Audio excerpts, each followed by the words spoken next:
Hello everybody, in today's video we're going to talk about this German dog tag and the very strange and unexpected results that came out of researching the tag. So the tag was found several years ago by a metal detectorist in Brittany in France, and he found it near a village called Savernay, and he contacted me because he was hoping to get the ID tag decoded and to be able to send it back to the family. So you see the ID tag has these numbers 1461 and then inscriptions Panzerjäger Ersatz- und Ausbildungsabteilung 13, so which means a training unit for an anti-tank soldier.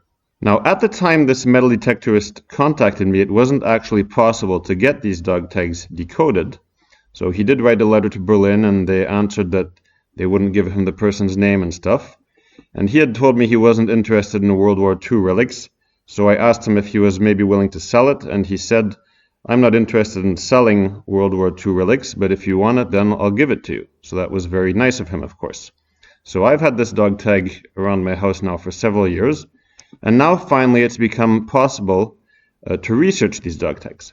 But before going into the dog tags research, first let's say a few words about the history of St Nazaire during World War II, because it's not a normal history. St Nazaire is by the coast, it's a port, and during the war the Germans had made a very large submarine base there, with walls 10 meters thick and stuff like that, that was meant to resist all kinds of bombing.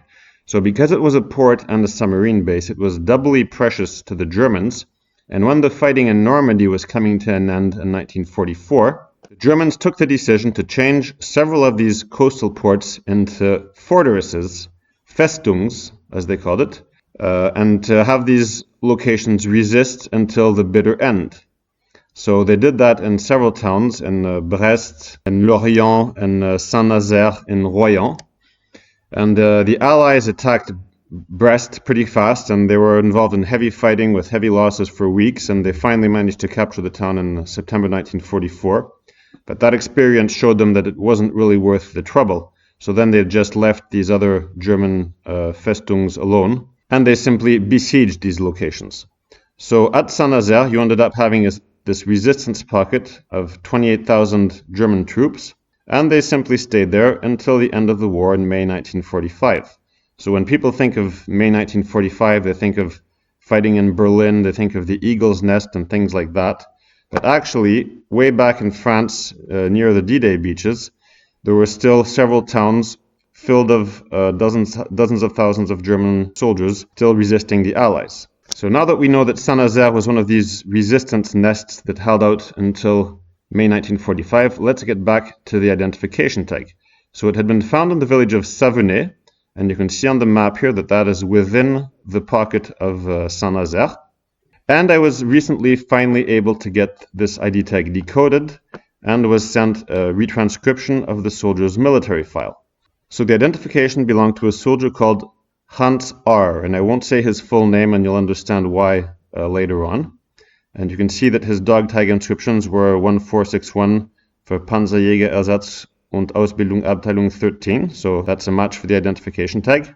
And this Hans R was born in Berlin in June 1925, so he would have been 19 years old in late 1944 and early 1945 at the time of the St Nazaire pocket. And his unit was 14th Company of Festungs Grenadier Regiment 894, and that's a unit that's known to have been in St Nazaire. Then we have this strange inscription, was removed from the Wehrmacht, but we'll get back into that in a bit. And you can see the names of his parents were listed. So his mother was Hildegard G, and his father Arnold H. And what's interesting here is you see that his family name starts with an R, and that's not the family name of either one of his parents, which is already something strange. So I wrote to the local archives in Berlin to know if there's any living family members, any brothers and sisters and stuff, and they told me that Hans R's mother, so Hildegard, she had him when she was not married, and so basically she was a single mother with a single child. And later on, she got married to somebody whose name started with G. That's why her name changed.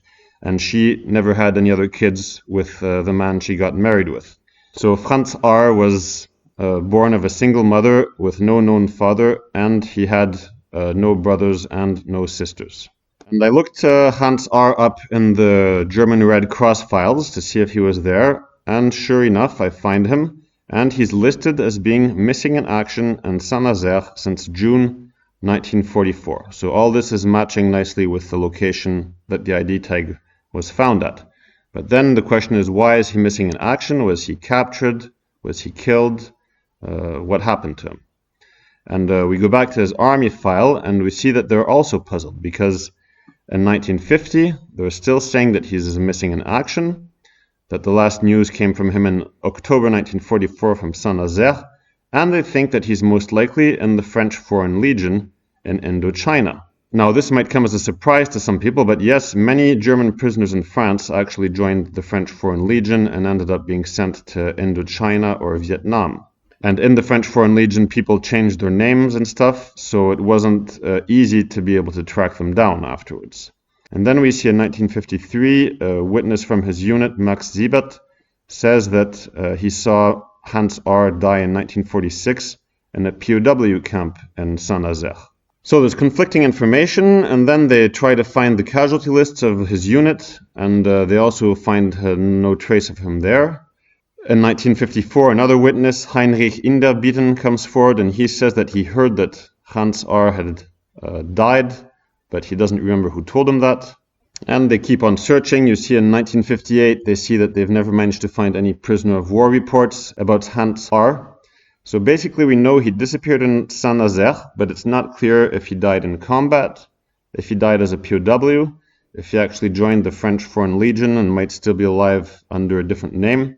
So it's a very mysterious case. Then in 1957, the German Red Cross start making what is called the Vermisstenbildlisten, so the missing in action photo lists. And what that is they basically asked families of all the missing to send in information and pictures about the missing people. And then they classified all these names and pictures by unit. And then they were touring Germany, asking all veterans of the German army to come and look at the missing in action lists of their unit and to see if they could recognize any of these missing people and see what had happened to them. They were trying to find non-official information, you see. For example, somebody could say, oh, when I was in a prisoner of war camp in France or in Russia, I saw such and such a guy, or I saw him, getting killed in such and such a battle just before the whole unit was wiped out. So they were trying to find that kind of non-official information. And the problem, of course, is with this non-official information is that sometimes it could also be wrong, as we saw in these conflicting statements from witnesses that we've already seen. So then once they made these missing in action lists, in 1961, a former comrade of Hans R. came forward. His name was Hans Schulz, and he wrote a very detailed letter. And in his letter, this is what he says about why Hans R. is missing in action at St Nazaire. So he says, to respond to your letter, Hans R. was neither killed in combat nor taken prisoner. In early 1945, after Hans R. deserted, he was recaptured by his own unit and court-martialed. He was condemned to death, and the sentence was carried out immediately. The accusations were as follows: desertion, looting from occupied territory, armed robbery, theft from comrades, and rape of a 12-year-old child. Hans R. was executed in early 1945 in La Roche-Bernard. That's a village in the St Nazaire pocket. I saw his dead body with my own eyes. He was not buried in a cemetery for fallen German soldiers. So this, of course, is not at all what I was expecting, but when you research war events, you never know what you're going to find. And now I'm pretty happy that Hans R. was a single child and that he has no close surviving family. What started as being research to try to return an identification tag to a family turns into a case of a person who was executed for desertion and for raping a child.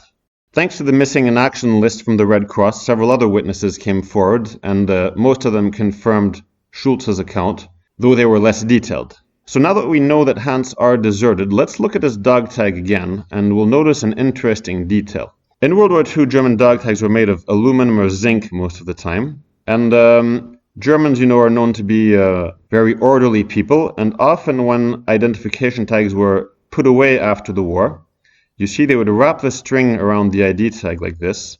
And on zinc ID tags, this would cause the ID tags to oxidate at the location where the string was in contact with the identification tag. And if we look at Hans R's ID tag, we can see that it does seem to have this kind of oxidation caused by the string. And if we look very closely here, we can even get the impression that we can actually see each strand of string. So this gives the impression that he didn't just lose his dog tag because the string broke or something, but that he carefully wrapped the string around his ID tag and then threw it away. Now, this is just a possibility, of course. This is just my interpretation. So now all these witnesses have come forward and said that Hans R was executed for desertion and rape. And the authorities in Berlin are having trouble because they cannot find any actual evidence of any of this. They don't have any documentation. And you can imagine that in the German army normally, this kind of court-martial would have left a paper trail. But in this case, all this happened in this encirclement in Saint Nazaire, far away from Berlin. Presumably they didn't send that kind of information by radio because it wasn't vital. And if they wrote any documents about this in Saint Nazaire, well, presumably these documents got destroyed at the time when the pocket surrendered in May 1945. But even though there's no paperwork, the authorities have all these witness accounts from people in Hans R's unit. And so they decided to consider that Hans R is dead. And because of the circumstances of his death, they also had to stop paying his mother her pension for having had her son killed in the war. So you can imagine how the mother feels like. She's known that her son has been missing in action in the Saint Nazaire pocket for almost 20 years, and she thinks that he was holding out heroically against, the Allied troops. And then she finds out that according to almost all the witnesses, her son, her only son, was actually executed for being a deserter, a thief, and a child rapist, and now her pension is cut off. So that must have been an absolutely terrible situation for this lady. And in the meantime, her husband had also died of cancer, so she was living alone, no children, no husband. So that's the conclusion of today's investigation that brought us in a very unexpected direction into the darkness of the human soul. And if anybody wants to contact me for help with such research, my email is written here. So have a nice day and see you in a future video.